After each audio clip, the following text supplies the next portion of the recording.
Thế giới hôm nay xin chào các bạn. Bạn có bao giờ thấy cầu thủ nào khi sút bóng rồi lăn ra đau đớn vì va chạm với hậu vệ đội bạn không? Đến khi đồng đội bảo bóng vào rồi thì anh bật dậy ăn mừng, chấn thương cũng khỏi ngay lập tức. Hay trong thể thao, có rất nhiều cách để truy cản đối thủ, nhưng không hiểu chàng trai này dùng chiêu thức gì mà tay cứ chọt chọt, bóp bóp, khiến ai xem cũng ngại giùm. Bên cạnh những màn tranh đấu nảy lửa, thì rất nhiều khoảnh khắc điên rồ, rất khó hiểu được chứng kiến trong thể thao. Hãy cùng thế giới hôm nay khám phá những khoảnh khắc điên rồ khó hiểu nhất được chứng kiến trong thể thao nhé.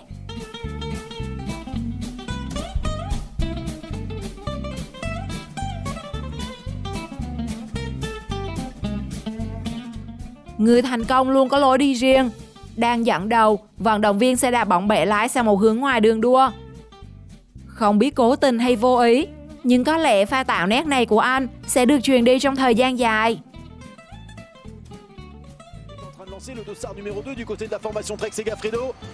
Elisa Balsamo qui attend pour remonter. C'est pas par nous passer, de parcours. C'est pas par là, c'est à droite. On s'est trompé du côté d'Elisa Longo Borghini, on a pris à gauche. Để phụ họa theo việc đối thủ liên tục chế nhạo mình đã lớn tuổi, đương kim vô địch UFC Alexander Volkanovski đã hóa trang thành một ông lão tại buổi họp báo trước sự kiện UFC 298. Thậm chí trong lúc phỏng vấn, anh chàng còn gục ngủ quên và một người khác phải đến đánh thức anh dậy. Mira cómo vino vestido, preparado para el retiro. Se ve para lo que vino. Para el retiro. Trên sân cỏ, vị vua áo đen là người quyền lực nhất, nhưng đôi khi họ lại gây ra nhiều tranh cãi điên rồ, như trong trận đấu tại giải vô địch Pháp giữa đội Nantes và PSG, vô tình bị vấp trong lúc đang chạy đuổi bóng. Trọng tài Tony Chapron đã có hành động ngáng chân cầu thủ phía sau vì cho rằng anh ta là người đẩy ngã và hai bên xảy ra tranh cãi. Hành động đã gây nên làn sóng chỉ trích và ủy ban trọng tài cũng rút ông ra khỏi giải đấu.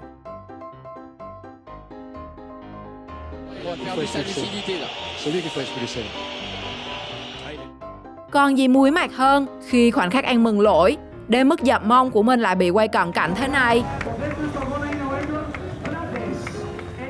Tưởng chừng giải nhất có thể che đi sự xấu hổ này, nhưng không, đời không như là mơ.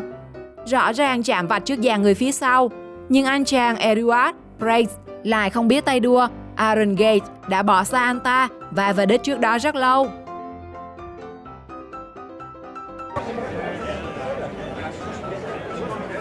Έχουμε αποτελέσματα τα οποία συσταμένουν όμως με κάποια επιφύλαξη, δεν είμαστε σίγουροι αν είναι αυτή η κατάταξη.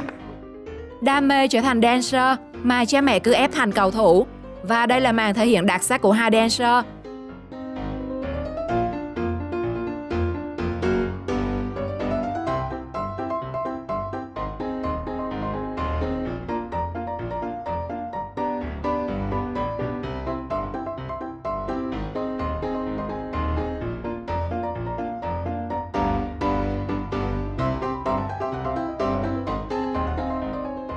Trong trận đấu tại La Liga giữa Rayo Vallecano và Sevilla, khi Lucas Ocampos đang chuẩn bị thực hiện một quả ném biên, một cổ động viên phía sau đã có hành động khiếm nhã khi chọc vào mông của nam cầu thủ.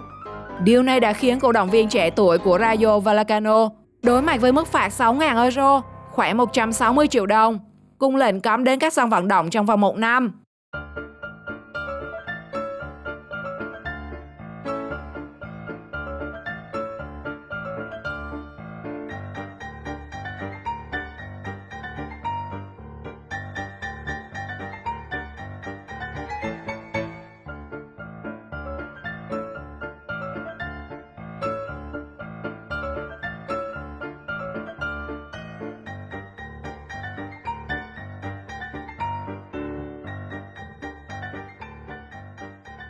Trong khi tranh bóng lên rổ, anh chàng Raymond Green đã vô tình vung chân trúng chủ hiểm của cầu thủ Steven Adams, khiến anh chàng gục ngã lập tức.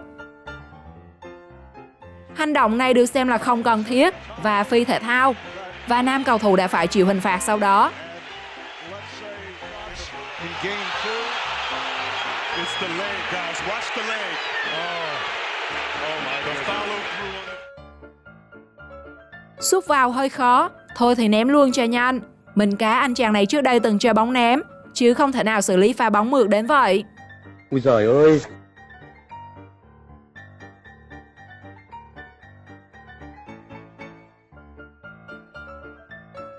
Sự kỳ lạ của một đội bóng Nhật Bản, thay vì đứng dựng hàng rào người như bao đội, thì các cầu thủ này lại tự dưng quỳ xuống lập hàng rào. Để rồi cú sút phạt thẳng vào đồng đội, khiến anh ta gục tại chỗ. Bạn nghĩ chiến thuật này là gì? Chia sẻ cho mọi người biết nhé!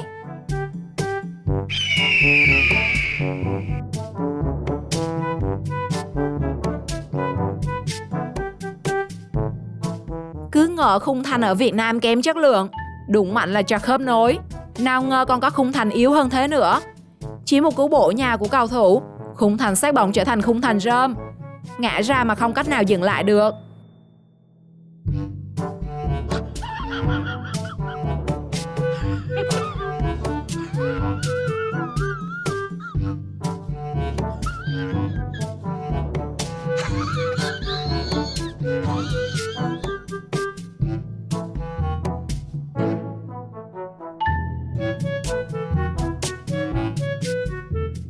Ai nói chơi bóng chuyền thì không cần sử dụng đâu. Nhìn anh chàng này xem, chẳng cần bật nhảy hay vung tay, chỉ cần cho anh chàng đứng vô sân là đã đủ thắng rồi.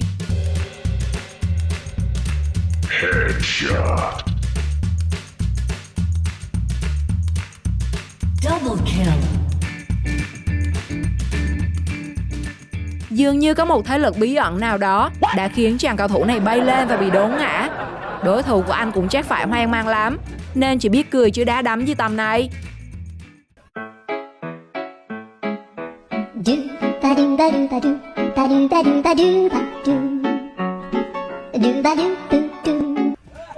Đó là một tình huống sâu chơi của Tiên Hà Sport. Một tình huống đóng kịch thì trọng tài đã nói không. Đang tham gia cuộc đua xe, nhưng tay đua này đã dừng lại bên nhóm người cổ vũ và ôm người đàn ông đang ngồi trên xe lanh. Theo chia sẻ, đây là người chú yêu quý, người đã truyền cảm hứng và ủng hộ anh theo con đường trở thành tay đua xe đạp, và luôn là nguồn cảm hứng để anh không từ bỏ ước mơ.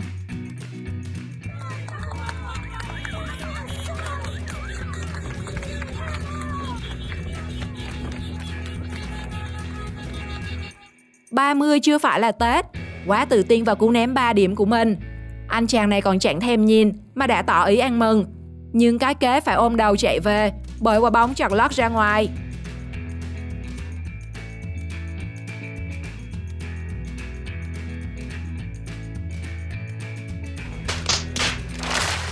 Tập gym mà được tiếp sức cỡ này thì còn gì để nói.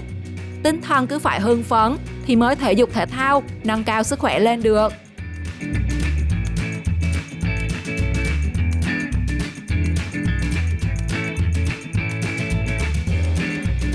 Sau pha chơi xấu và gây hấn trên sân, một cầu thủ đã bị trọng tài rút thẻ vàng. Đó là chiếc thẻ vàng thứ 2 khiến anh phải rời sân. Nhưng sau đó, trọng tài lại có quyết định kỳ lạ khi check lại VAR. Sau khi có kết quả, trọng tài chính đã gọi nam cầu thủ trở lại sân và xóa thẻ vàng cho cầu thủ này, khiến anh hớn hở vào sân.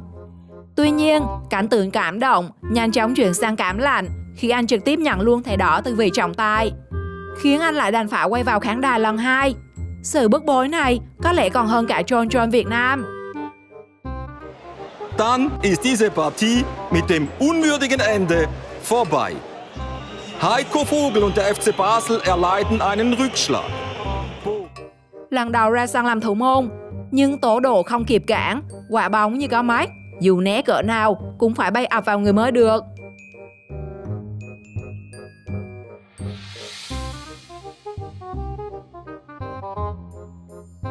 Cao thủ chơi bóng chuyền là đây, chỉ cần quay lưng nhích mông là anh đây đã đánh được bóng rồi nhé.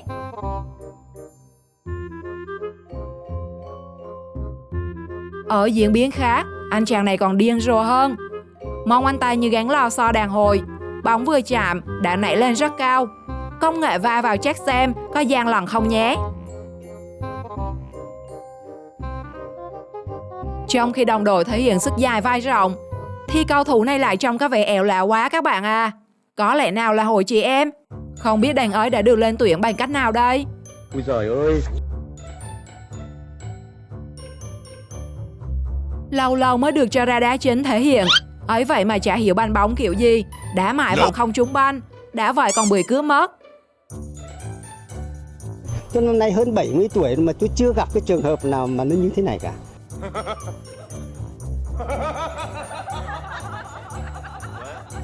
Chụp hụt pha phản công của đội bạn, hàng thủ môn cũng rất hoang mang khi bỗng dưng trái banh vừa thấy bóng biến mất. Rồi ở đâu lù lù để người khác đá vào. Sau hôm nay, có lẽ huấn luyện viên sẽ tặng anh chàng số đi khám mắt đấy.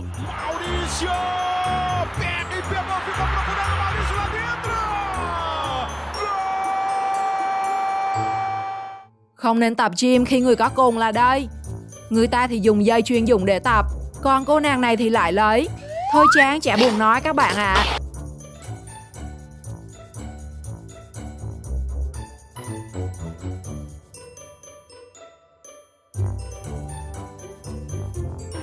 Pha thả bóng và strike cực nét đến từ anh chàng áo đen. Sau này mấy quỷ sứ đừng có xem thường chế nữa nhé.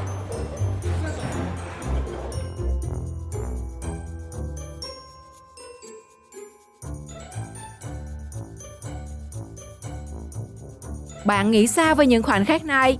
Chia sẻ cho mọi người biết dưới phần bình luận bên dưới. Đăng ký kênh để theo dõi thêm nhiều video mới thú vị hơn. Chào tạm biệt và hẹn gặp lại!